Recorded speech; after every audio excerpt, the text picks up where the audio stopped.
Day Outlook.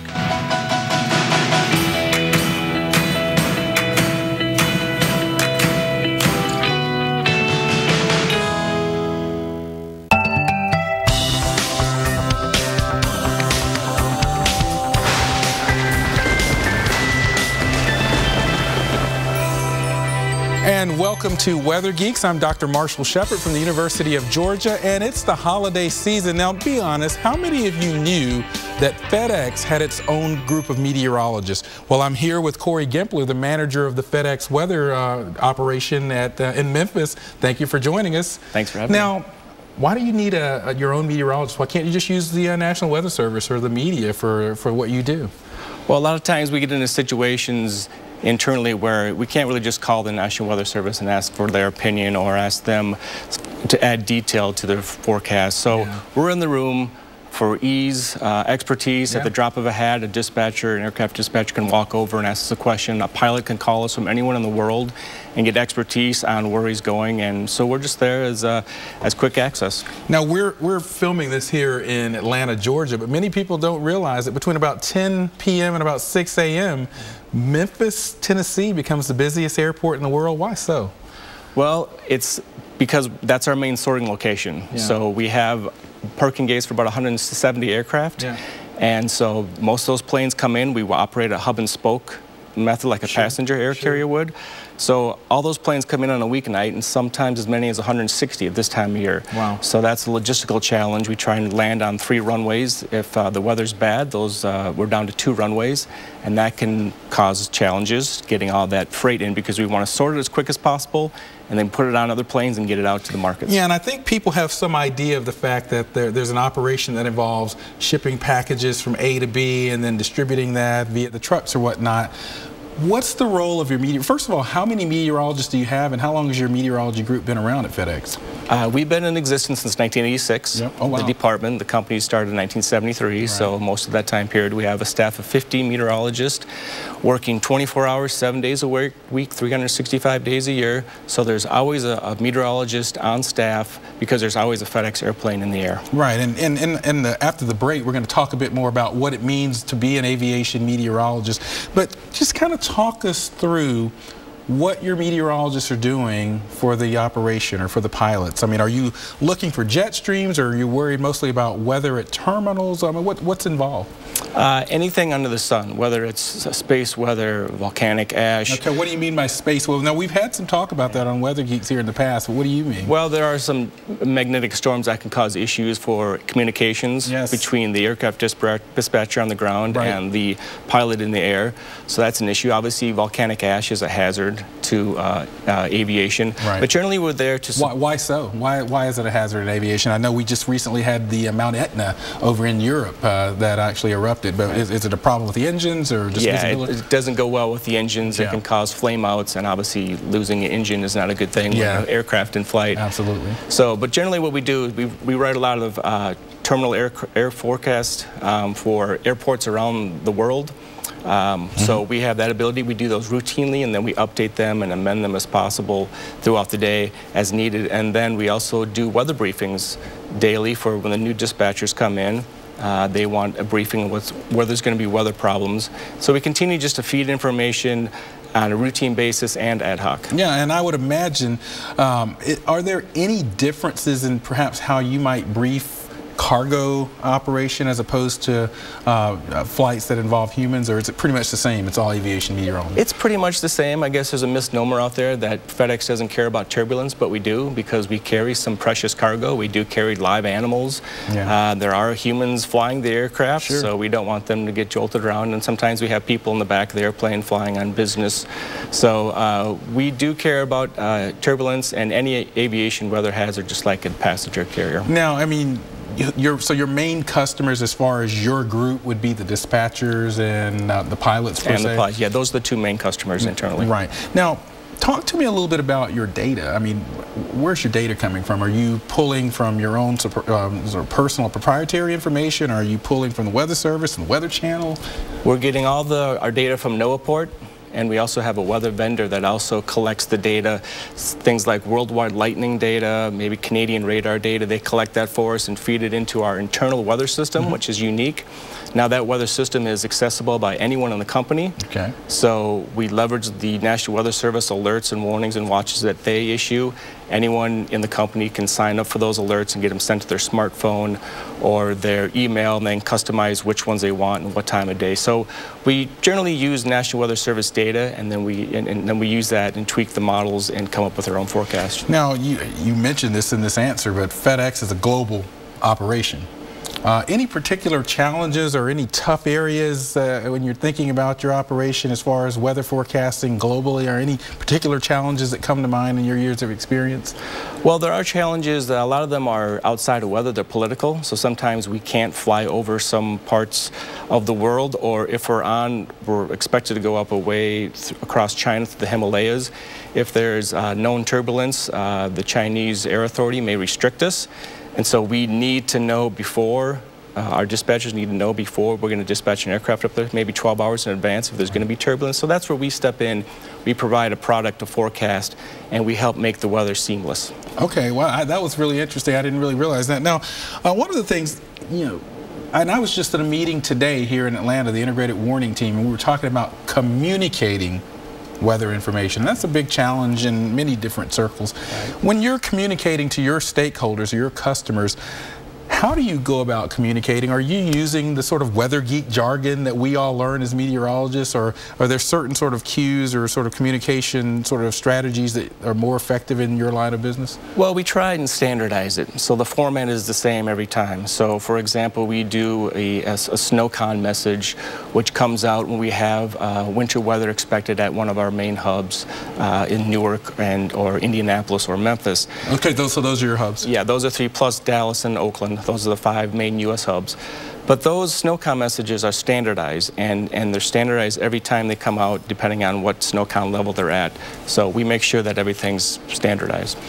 And we're going to get more into this because I think this is just so fascinating. But next on Weather Geeks, we're going to talk about what it takes to be an aviation meteorologist. But first, let's see who our Geek of the Week is. Gino Izzi, Senior Forecaster at the National Weather Service office in Chicago, is this week's Geek of the Week. Gino enjoys working to keep the public safe when severe weather threatens Chicago, but when he's not working, sunny and 85 with low humidity is his favorite type of weather. And when conditions are that nice, he gets in his exercise by biking long distances, and I'm talking like 6,000 miles a year. Whew, doggy, that's a lot of miles. Congratulations to Gino Izzi, this week's Geek of the Week.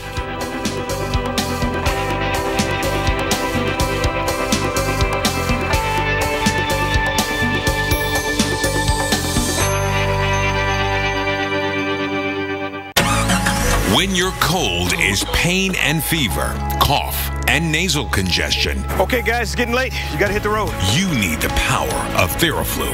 Millions of people count on the Weather Channel. That's why the Weather Channel counts on Theraflu products. Available in both day and now nighttime formulas. Good morning, guys. Let's get the live shot set up. Theraflu, the power to feel better. What's this? A box. It takes worn out things and makes them better. It's our biggest breakthrough yet. We're taking worn out batteries and making them into something strong. Energizer Eco Advanced, world's first long-lasting battery made with 4% recycled batteries. We're geeking out on what's happening in weather, how it happens, and why it's so freaking cool. Weather Underground, weeknights at 6 on the Weather Channel.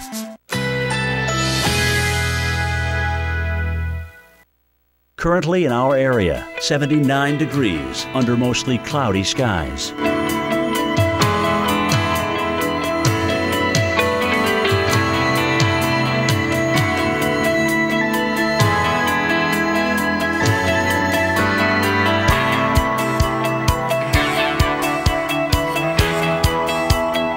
Today, afternoon showers, high 79.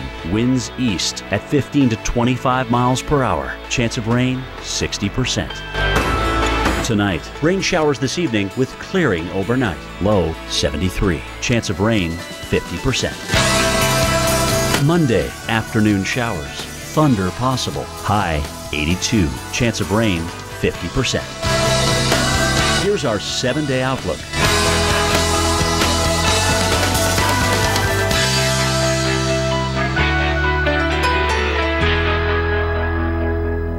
When the going gets tough, the tough keep pulling. All new episodes of Highway Through Hell, Sunday nights at 10 on the Weather Channel. Yeah! 14% transit on. Andrew. Rita. Sandy. Meet Chris. Jackie. Joe. Minor damage or major disaster. When you need us most, we're there. State Farm. We're a force of nature, too.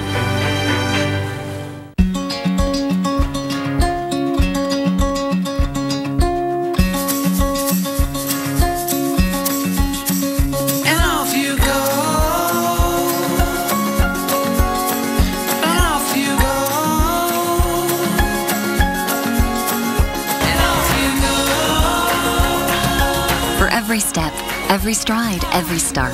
Begin strong with the lasting energy of 100% whole grain Quaker oats. And off you go. The holidays bring many challenges to the feet. By day, they must stay warm. But by night, beautiful, smoother, and ready to impress the other party animals. Dr. Scholl's DreamWalk Express Petty. And we are back, and we are talking aviation meteorology, meteorological operations with FedEx, and I'm here with Corey Gimpler from FedEx. Thank you for joining us. Now, you've got 15 or so meteorologists on your staff. How do you become an aviation meteorologist, and what kinds of things do we need to be teaching at universities like mine? Well, you have to know a lot about any type of aviation hazard, whether it's icing, turbulence. Yeah. That's not always taught at the college level. Right. A lot of people have to get their experience working for some type of weather company.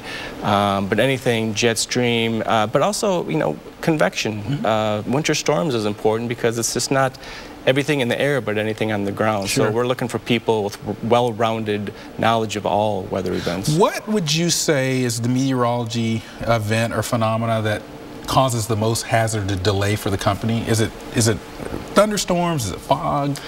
Well, there's two. One's a warm season and one is a cold season event. A warm season event would be thunderstorms, generally in that 10 o'clock to 1 a.m. period over Memphis or Indianapolis or one of our other hub locations. Obviously, you can't land in a thunderstorm when there's a threat there for the pilots. Sure. And the cold season one is an ice storm. Yeah. Basically, it's worse than a snowstorm. Snow you can plow and push aside, but when you get that rain, freezing rain, sleet, snow all together, and it just adheres to everything, and then that followed by a couple days of sub-freezing temperatures, makes it really rough. Yeah, being in the south with Memphis and here in Atlanta, we're very accustomed to ice storms. Now, is there any particular training beyond meteorology, and also do your meteorologists endure training beyond their degree program as career meteorologists? We have a various background that our meteorologists come from. Some are National Weather Service, some are military. Mm-hmm. Some of them have gone on and gotten their master's degree. Some of them do some self-education through the COMET process. Yeah, COMET is great. Shout out to UCAR. Really good resources out there with the COMET program and those COMET modules. Yeah, and we use those for training too, as well as required training, because we are required to have recurrent training by the FAA to keep our program approved. Right. Now, what about your own personal story? Tell us about your trajectory, and did you always want to do this? Yeah, I grew up in Minneapolis, and as a young child was bitten by the weather bug. That's right, and, as we all have been. Yeah, a tree fell in our backyard from like a derecho or straight line winds. So derechos did exist back then. I'm just joking because people think it's a new term like polar vortex, right? No, I didn't know at the time. Yeah, but yeah. Sure. And then also snowstorms up there, and so I was fascinated by it, and I took it to the next step. Went to college, studied meteorology at Northland College in Ashland, Wisconsin, and Minneapolis wasn't cold enough, so I went further north, and then I got on with a company in Minneapolis and spent 5 years there doing aviation weather, and then came to FedEx in 1998. Now, I'm sure you know about your competitors. I'm just sure our viewers are curious. How many other sort of companies or competitors have shops like yours, meteorologists, Most airlines do. Most of the legacy carriers do have their own meteorology departments. Some are outsourced. Some of the 3 major airlines have meteorologists in the room, but they're outsourced. They work for another company. Yeah. Others have their own in-house meteorology departments. Okay. Yeah, and that's what I wanted to get that out. We'll get more into that after the break. But when we come back, we are going to geek out on a video that you just won't believe. You just got to stick around and see this. But first, some weather trivia. What does the term TAF stand for? Terminal Aircraft Forecast, Timed Airport Forecast, or Terminal Aerodrome Forecast? We'll tell you after the break.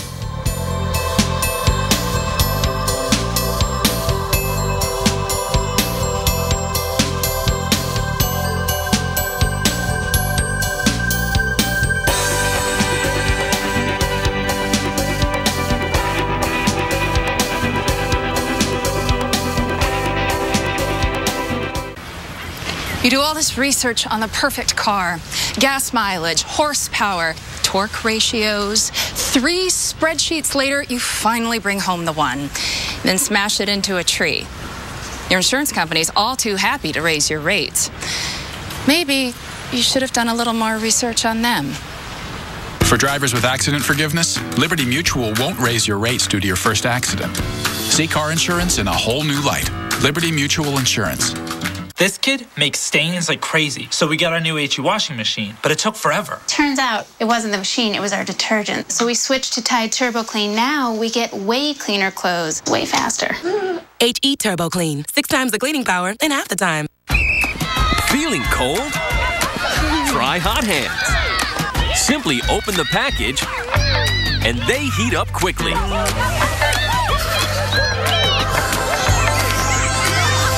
Quick, long-lasting warmth.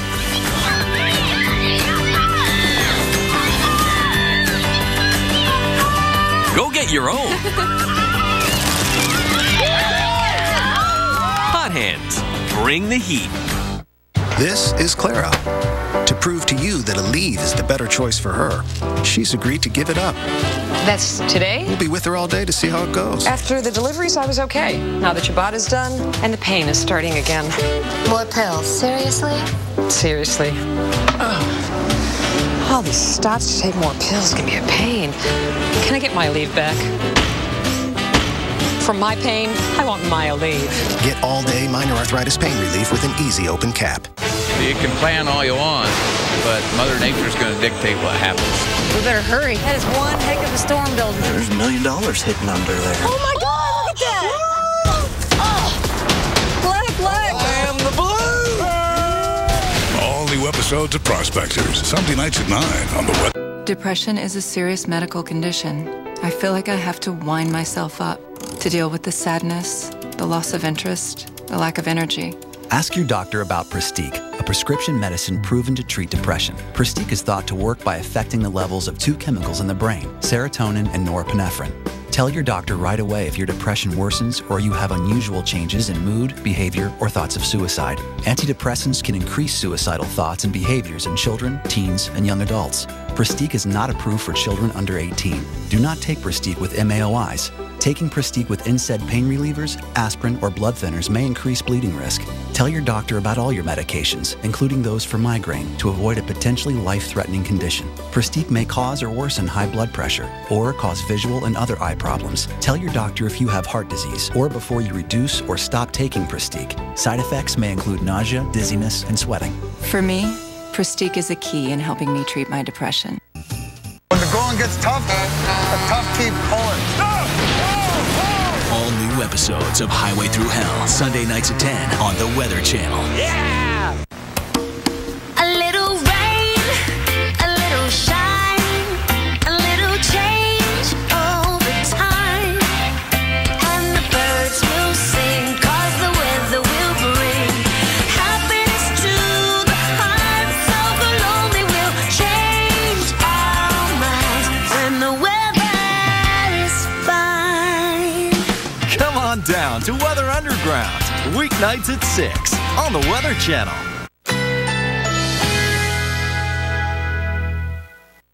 Currently in our area, 80 degrees under mostly cloudy skies.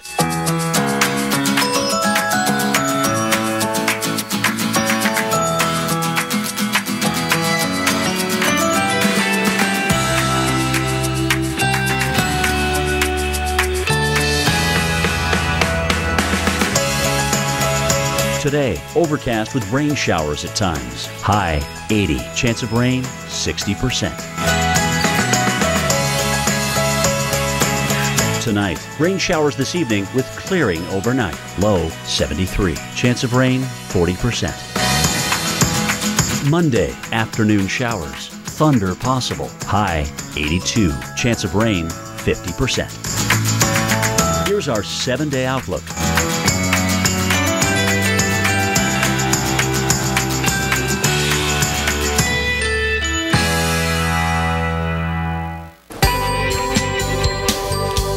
Before the break, we asked you a trivia question. What does the term TAF stand for? And I'm going to turn to our guest, Corey. What does that stand for? That stands for Terminal Aerodrome Forecast. Now, we like geeky words here. What is aerodrome? Many people may not realize what that is. Basically another word for airport. Yeah, exactly. Yeah. But it's just a fancy term. Yep, it is. Fits Weather Geeks nicely. Now, I want to pivot here because I know we have some video here. We should put that up.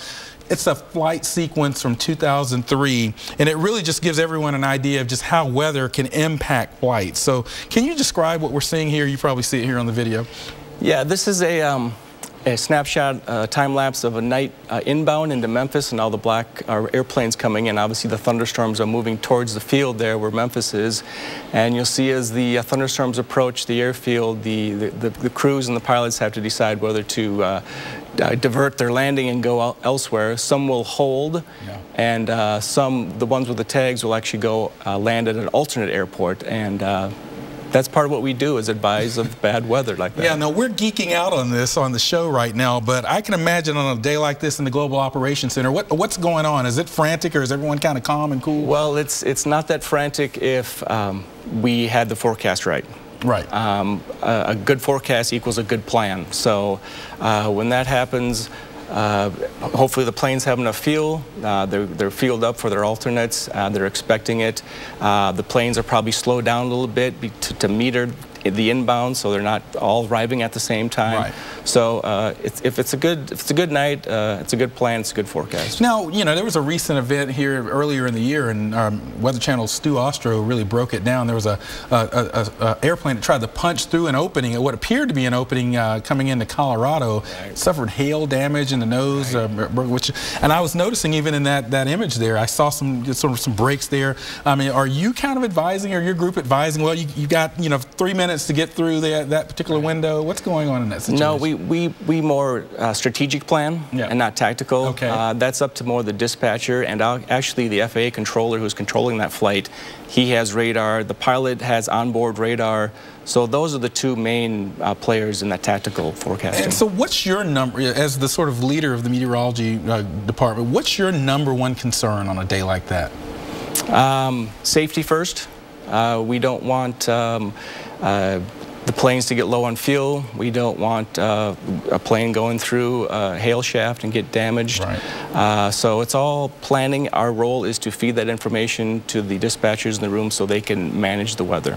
I'm going to shift gears here a little bit because a colleague asked me to mention this question. I thought it was an interesting question. I know that you have instruments on your aircraft, but any thought about putting instruments on your trucks, or has that ever come up? Because with these aircraft, we can get virtual soundings of the atmosphere as the planes are landing and taking off and in flight that can go into the weather models.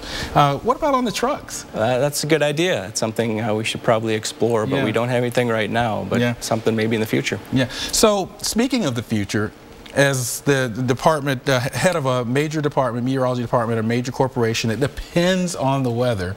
What do you need next? What would make your job easier as a meteorologist? Is it better data, better radar, better satellites, just better ways of communicate? What would you say you need? I think it's just all around better weather information. You know, GOES-R will help that with the rapid satellite updates. Better radar, everything, better modeling, finer resolution, more frequent update models, anything under the sun that we can get our hands on will make us better. And in your last 20 seconds, what would you like people to know about what FedEx is doing and what you're doing? I like to them to know that we're just always looking out for the weather. We're always trying to manage the weather, and we know how important everyone's package is getting there on time. So we're going to do our best as long as it doesn't compromise safety. Absolutely, and I think that's where we're going to have to leave it, but it's just illustrating how important weather is to so many facets of our life. Thank you for joining us on Weather Geeks. We're here every Sunday at noon Eastern. We're on Facebook and also on Twitter as well. See you next week.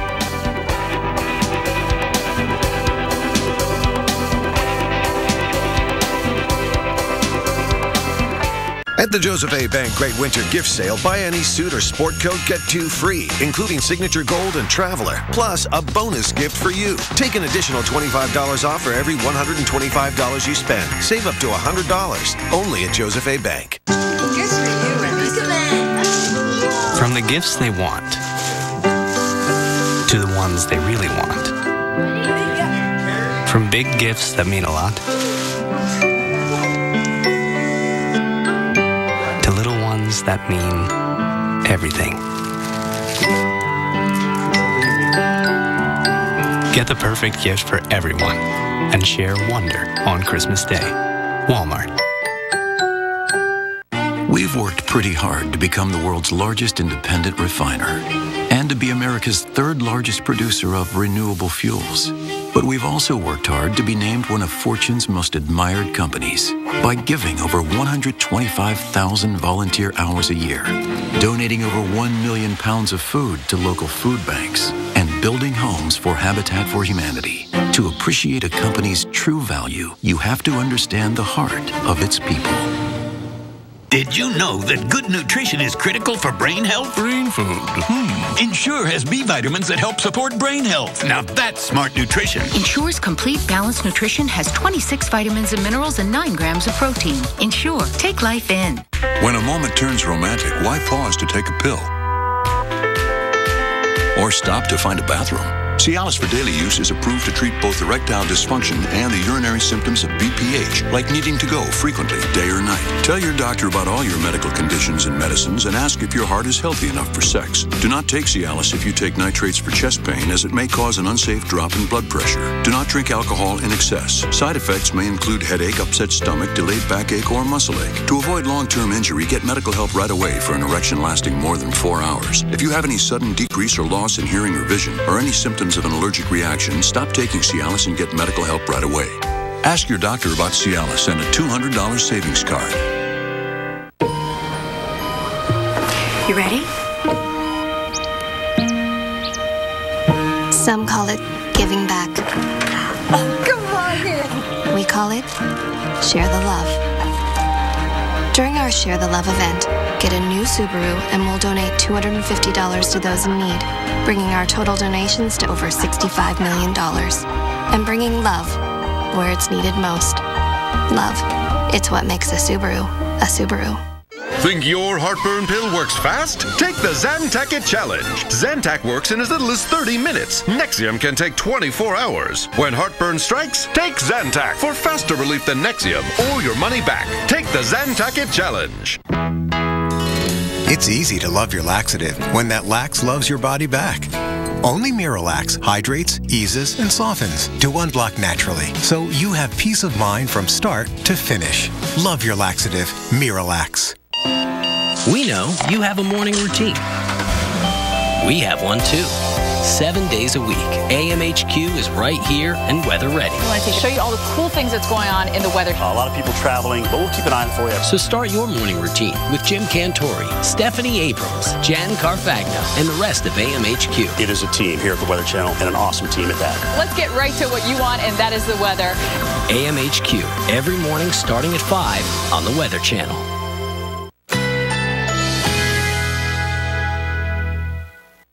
Currently in our area, 80 degrees under mostly cloudy skies.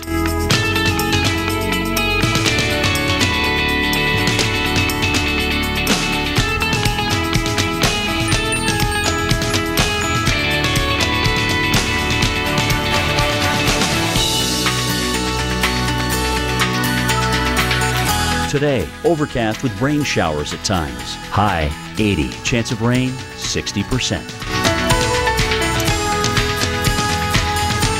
Tonight, rain showers this evening with clearing overnight. Low 73. Chance of rain 40%.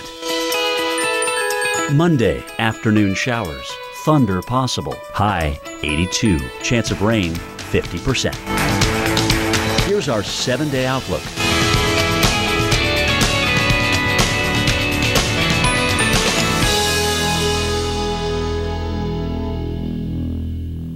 Here we go. Big rescues. Big weather. And the biggest gems we've ever uncovered. Look at that sucker. Get into our biggest seasons ever here on the Weather Channel. When the going gets tough, the tough keep pulling. Don't miss a single Sunday of our biggest hit shows. We're back. Starting with Prospectors at 9 and Highway Through Hell at 10. It's our biggest seasons ever, starting tonight at 9 here on the Weather Channel. Bam! When the going gets tough, the tough keep pulling. Out of the way, out of the way, out of the way! There's trouble coming down the mountain. Well, this storm's really beating us up. And the roughest roads This one's going to be a challenge. are just ahead. All new episodes of Highway Through Hell, Sunday nights at 10 on the Weather Channel. Yeah! We have uncovered a remarkable planet. A world of extreme weather, alien landscapes, and bizarre phenomena. It's the most complex system we know of in the universe. That planet is Earth. And we are only beginning to unlock its secrets. At sea, the wave is virtually invisible, but it has a secret. It can travel at 600 miles per hour. And it's headed straight for shore. What would happen if it hit one of the United States' most popular cities?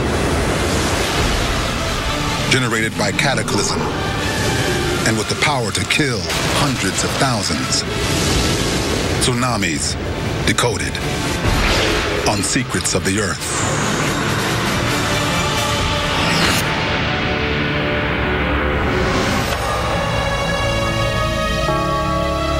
For mankind, the oceans of planet Earth are treasured resources.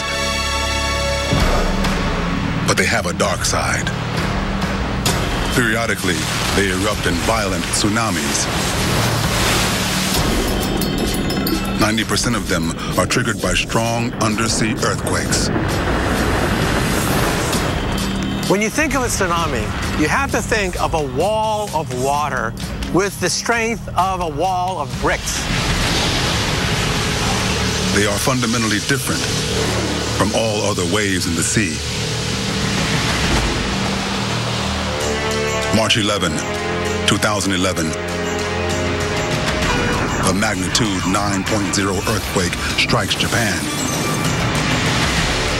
It hurls a tsunami toward Tohoku province, pushing water in some places 120 feet high. 18,000 people killed or missing, 6,000 injured, $235 billion in damage.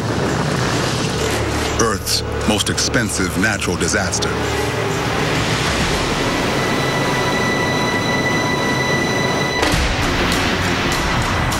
Kesennuma is a small city 300 miles north of Tokyo.